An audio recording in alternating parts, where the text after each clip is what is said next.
Address resistance, the refusal of the call. Most people do not enjoy change and will resist. Individuals or groups can react differently to change.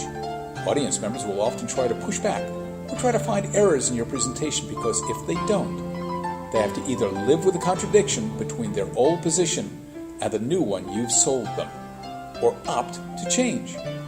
How do you modify your communication to move the audience from aggressively trying to undermine your message to sincerely embracing it? Think about all the ways your audience could resist. What attitudes, fears, and limitations do they use as a tool to oppose implementing the idea? After identifying their reasons for a refusal, use those concerns as inoculates. State the opposing views before they get a chance to refute the point. Most people don't resist for the sake of resisting. Most resist because you're asking them to do something that requires them to take a risk or make some kind of sacrifice. What you perceive as resistance may be viewed by the audience minds completely differently. Acknowledge their resistance and assure them they are in good hands.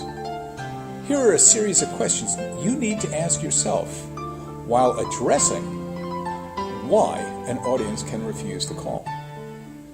Their comfort zone. What's their tolerance level for change? Where is their comfort zone? How far out of it are you asking them to go? Fear. What keeps them up at night? What's their greatest fear? What fears are valid and which should be dispelled? Vulnerabilities. In which areas are they vulnerable? Any recent changes, errors, or weaknesses? Misunderstanding.